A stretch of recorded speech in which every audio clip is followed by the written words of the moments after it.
Welcome to USA Foodies.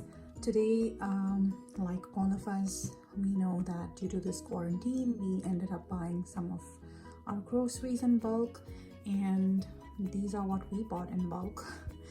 And they were being sold at Costco, and as kids are home and we believe in having healthy snacks at hand, we had some bananas, and some of them are over ripening. So I decided to make something called banana Malpua, which is traditionally made in India. And today I was talking to my mom and I asked her, I said, you know what, there are a bunch of bananas that are getting spoiled. What should I do about it? And then she said, why don't you make banana Malpua? So she sent me her recipe of banana Malpua, and I'm gonna follow that recipe. So here I have 3 bananas, and I'm gonna peel them. I'm going to mash them. It's a very easy recipe. So here's a masher. I'm gonna mash these bananas.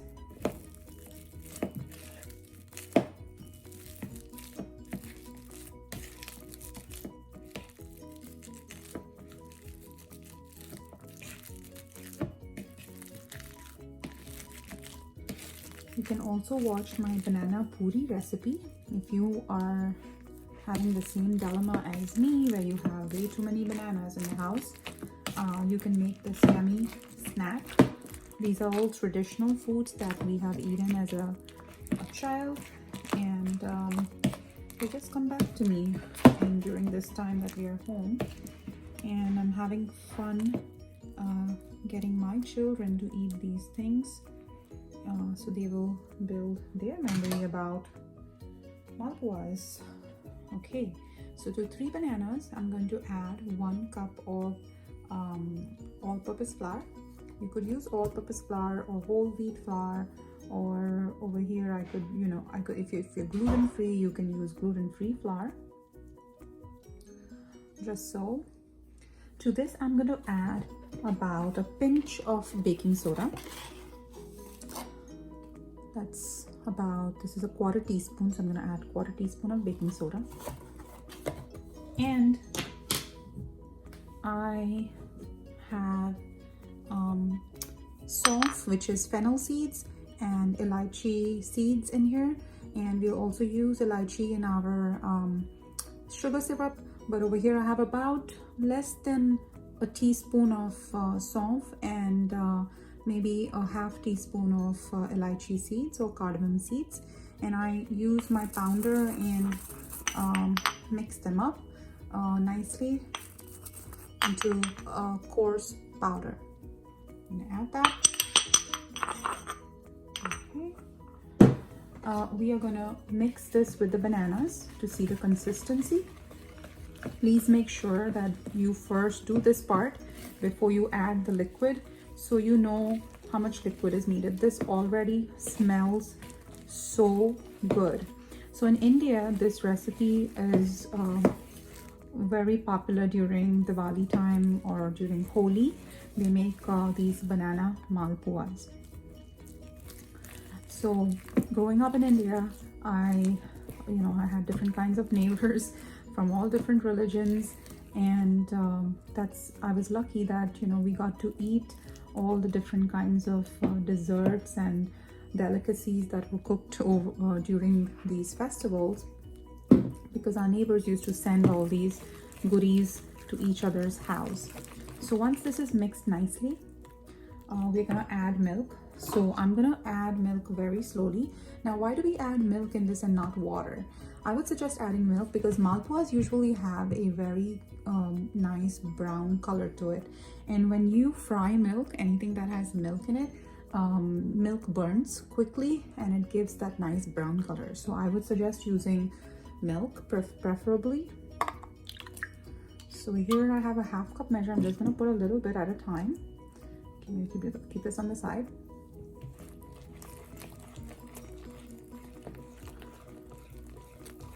Now the bananas, as you know, some are big, some are small. So I can't really give you an exact measurement for this recipe. But start with three bananas, and you know, the wet ingredients can be controlled as you go. So you want to make sure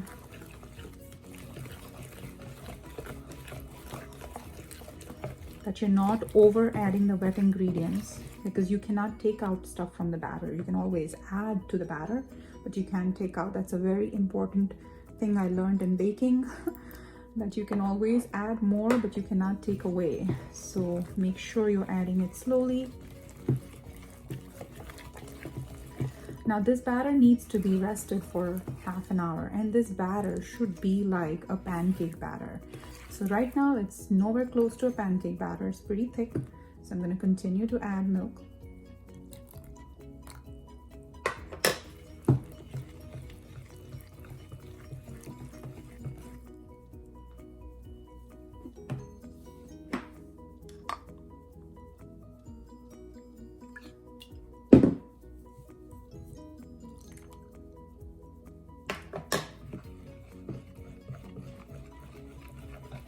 I think this should bring us to the right consistency.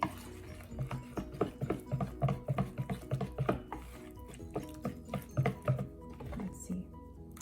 Yes, I think this is very close. I might just add a little bit more because when the batter sits, it kind of thickens as well.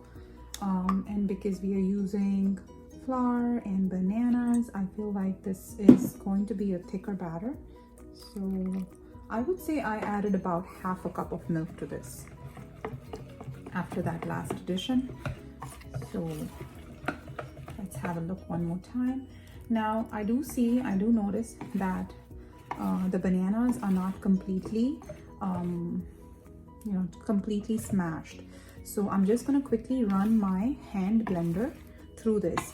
Another good suggestion I would give is that if you do not want to do this the traditional way by using a whisk or a masher, you could also make this batter in your food processor,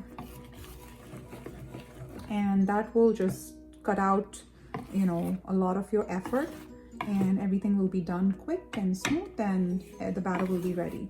So now what I'm going to do, I'm going to run this through my hand blender to quickly get rid of those chunks of banana, and then we're going to leave it for half an hour and let it kind of ferment. Okay, in the meantime, I'm going to show you how to make while this is fermenting, I'm going to show you how to make the sugar syrup. So as you can see, the batter is ready. I used a hand blender and mixed it, and now there are no chunks of banana. So you could switch the procedure and do it with a hand blender, or better yet, a food processor, and your batter will be ready. So I'm going to cover this batter. I'm going to leave it for half an hour, and we're going to move on to our sugar syrup. Okay, so now I've taken a pan that is pretty wide.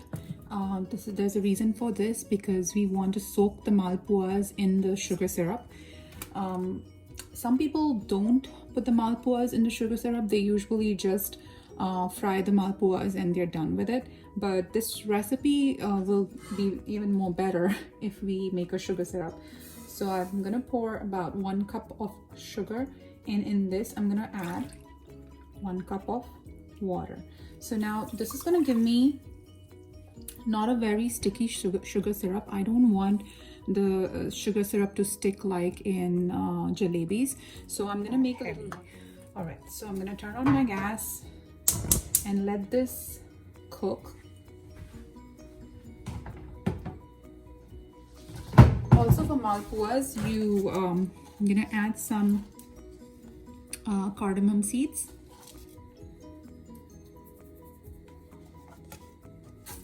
And I have some husk with me, so I'm just going to add like 1 of them in here.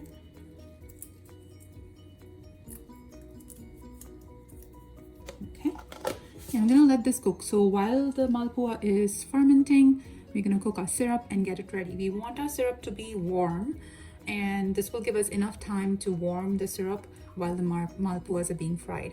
So I'm going to get a pot ready with oil in it to fry our malpuas.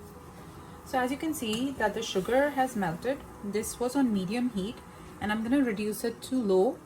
All right, this way I don't have to kind of warm it up when the malpuas are ready. It will stay warm, but I'm just going to cook it just for a little bit longer and turn off the flame. So So as you can see, after 5 minutes, there is that white foamish thing appearing on top of the sugar syrup, and I kind of felt the syrup, and it is sticky. It's not 1 tar or 2 tar. There are no strings in this sugar, because as it sits, it's going to thicken too. So I'm just going to leave it at that and turn off the flame. All right, so our oil is ready. I kept it on in between medium and low. I'm gonna just add 1 small to check if it's gonna rise up. There you go. See, it's perfect right now. It rose up. Once I add the batter to this, I'm going to reduce the flame to low. You want to cook this on low, so you don't want to burn it from the outside, and you want to make sure it's cooked through. The same concept like when you make gulab jamun. So I did add some water in our batter, and it should be this. It should be like this, like flowy consistency. Because when the batter sits, it thickens. So I added about 1/4 cup of water to this to make this consistency. You have to really eyeball this. Okay. And then once I poured it, you see that beautiful Malpua shape. I'm gonna let one side cook nicely before flipping it, but you could take your ladle and push the oil on top so it cooks from both sides, and it's a little quicker because they do take a little longer to fry. All right, I'm gonna show you once all of them are done how we soak it in the sugar syrup. So this is the right consistency of the Malpua, where the edges are crispy and the center is soft. So this, I took it right off the oil, and I'm gonna put it in our sugar syrup. And you let it soak till you see that the Malpua has soaked in some of the syrup and is shiny on the top. Again, the same thing with the Malpua. I'm just gonna put some sugar syrup on top. Make sure that it's completely drenched. The sugar syrup also is hot, so it kind of soaks it quickly, so you don't want to leave it longer than 5 minutes in the syrup. If you don't want it too sweet, you can take it out a little early. But that's how this should be. The edges should be crisp and the center should be soft. I'm gonna let it soak in there for a bit and then take it out.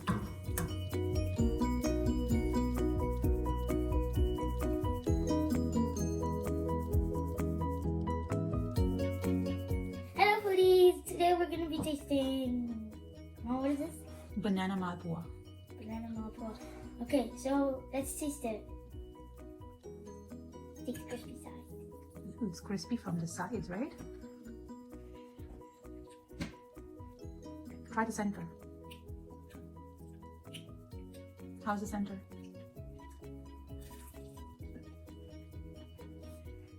Yum. You like it? Yeah.